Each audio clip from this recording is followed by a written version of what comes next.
Vernier caliper. ठीक है, ये जो एपरेटस है मेरे हाथ में, इसको बोलते हैं वर्नियर कैलिपर। इसको अच्छी तरीके से देख लो, वर्नियर कैलिपर। अब इसके पार्ट्स को समझो, उसके बाद में फिर इसका डिस्क्रिप्शन देखेंगे।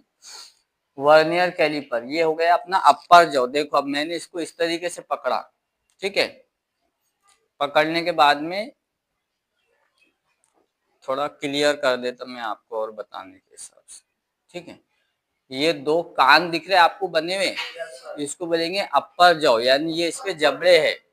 मेजरमेंट करते समय जब भी हमको मेजरमेंट करना रहा तो किसी भी वस्तु को हम यहाँ पर रख सकते, इसलिए इसको बोलते हैं अपर जबड़ा।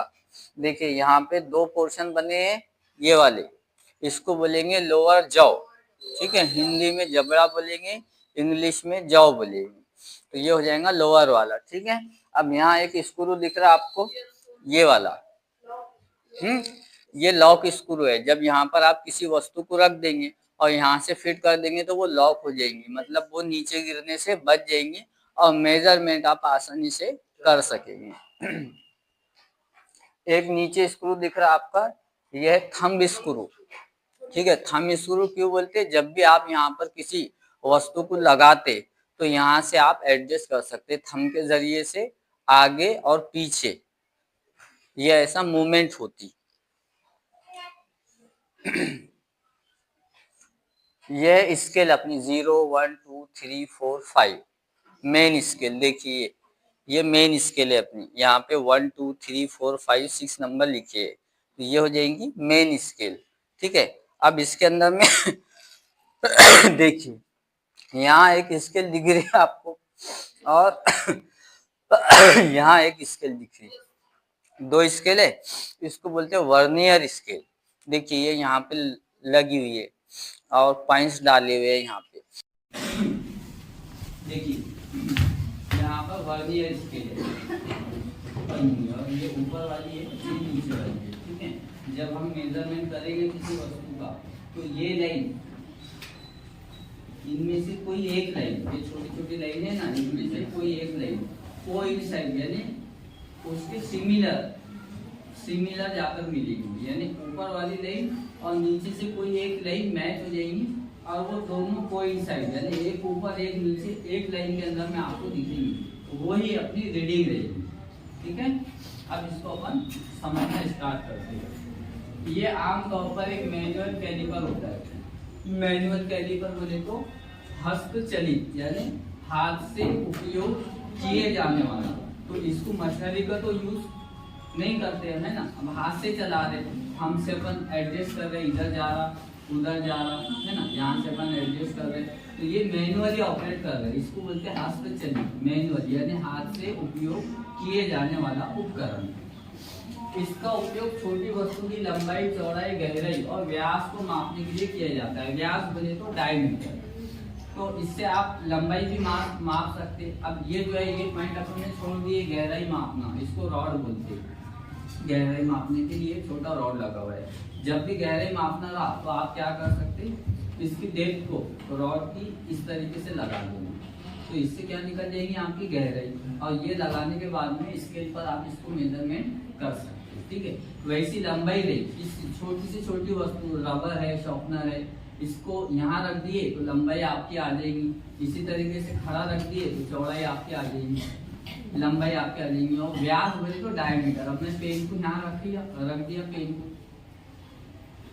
और यहाँ से मैंने इसको लूज किया, एडजस्ट किया और इधर सरका दिया। पेन यहाँ रख दिया, पेन को रखने के बाद में अब देखिए मैं अंगूठे से इसको सरका रहा है, यहाँ ये फिक्स कर दिया।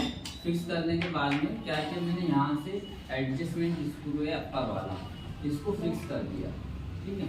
अब ये पेन हो गई अपनी फिक्स। अब यहाँ पर रीडिंग को मैं कैलकुलेट कर रहा हूँ। देखिए ये अपनी मेन स्केल, इस तरीके से मैंने यहाँ पे पकड़ा और ये लगा के छोड़ दिया, ठीक है। ये इसमें कैच कर दिया पूरा बराबर। जितना मजबूत इधर से करेंगे आपकी उतनी ज़्यादा फिक्स हो जाएगी, ठीक है। अभी मैंने थोड़ी सी लूज करके रखा हुआ है निकालने के लिए, अब ये निकाल लीजिए। अब मैं मेजरमेंट करूँगा। अब देखो यहाँ पर मेन स्केल से कौन सा ऐसा पार्ट है जो कोइंसाइड हो रहा, मतलब उसके लाइन के अंदर में आ रहा। देखिए टू वाली लाइन के बाद में एक छोटी लाइन दिख रही, ये छोटी लाइन बड़ी लाइन के सिर में आ रही, एक लाइन के अंदर में आ रही यहाँ पर, ठीक है। 2.1 सेंटीमीटर अपना ये मेजरमेंट होगा, डायमीटर होगा, तो इसलिए इसका मेजरमेंट इस तरीके से करते हैं। इसके ऊपर में आप कोई भी छोटी से छोटी वस्तु, सेल है, घड़ी का जो सेल आता हुआ आप यहाँ लगाकर उसका मेजरमेंट आप कर सकते हो, उसका व्यास आप निकाल सकते हैं। मुख्य रूप से इसमें दो पैमाने होते हैं, एक मुख्य पैमाना और एक वर्नियर पैमाना। पैमाने बोले तो जिससे हम मेजरमेंट करते हैं, ये हो गई इसकी मुख्य स्केल, ठीक है, ये मुख्य स्केल हो गई, और ये वर्नियर स्केल हो गई। ये दोनों स्केल से हम किसी भी वस्तु का मेजरमेंट कैलकुलेट कर सकते हैं। दोनों स्केल मिलाकर अधिक सटीकता से काम करती है। इसमें एक स्केल काम नहीं करेगी, दो स्केल मिलाकर ही मेजरमेंट कैलकुलेट होगा। अगर आप सोचेंगे यहाँ लगा दिए और बड़ी स्केल से मेजरमेंट कर लिए, तो जब तक ये कोइंसाइड नहीं होंगी तब तक ये आपका परफेक्ट यानी सटीकता से मेजरमेंट आपका कैलकुलेट नहीं होगा।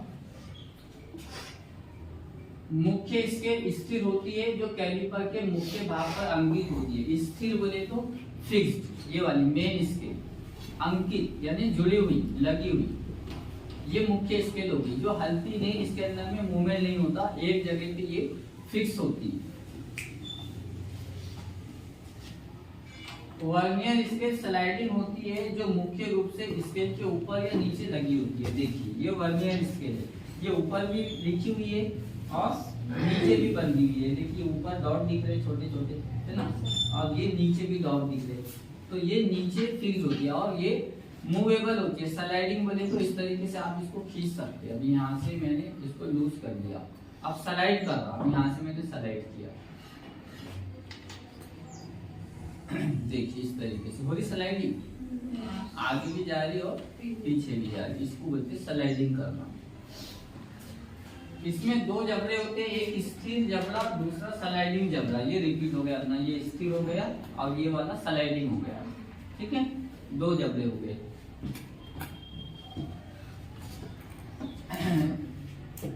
इन जबड़ों का उपयोग किसी वस्तु के बाहरी और आंतरिक आयामों को मापने के लिए किया जाता है। इसका उपयोग गोलाकार वस्तु का व्यास यानी डायमीटर मालूम करने के लिए किया जाता है। ये हो गया अपना गोलाकार वस्तु। पेंसिल भी बोल रही थी, पेन भी बोल रही थी और मार्कर पेन भी बोल रही थी। गोलाकार वस्तु का डायमीटर इसको बोलते हैं व्यास, मेजर हो गया। तो ऐसे आप इसको भी लगा सकते हैं और इसका भी मेजरमेंट कर सकते हैं। ये फिक्स हो गया और ये फिक्स होने के बाद यहाँ से आप फिक्स कर देंगे, इसलिए इसको फिक्स बोलते हैं। एडजस्टमेंट, इसको एडजस्ट करते हैं।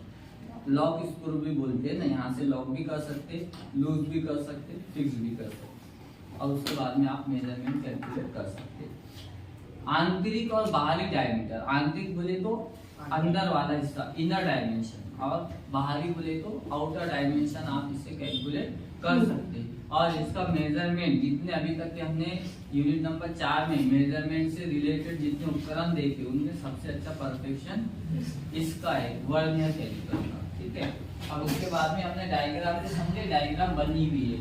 अपर जॉ उसके अंदर में एक है, लोअर जॉ जो हमने डायग्राम के ऊपर में देखे, स्क्रू देखे, ये मेन स्केल और ये वर्नियर स्केल, वो इनसाइड इसके ऊपर में होता है। जैसे ये डॉट और ये लाइन जो बनाया मैंने, वो इनसाइड क्यों बोलेंगे मान, कैसा बोलेंगे, देखो ये वाली लाइन और ये वाली लाइन एक मैच होना, ठीक है, ये मेन स्केल की होगी। अब ये जो छोटी छोटी लाइन है, इनमें से कोई एक लाइन, ये वाली डॉट दे रहा मैं, ये लाइन से आकर के अटैच हो जाएगी, मिल जाएगी। तो ये जो ऊपर वाली लाइन है नीचे वाली लाइन से आकर के मिल रही, इसको बोलेंगे अपन कोइंसाइड, यानी एक लाइन के अंदर में आना।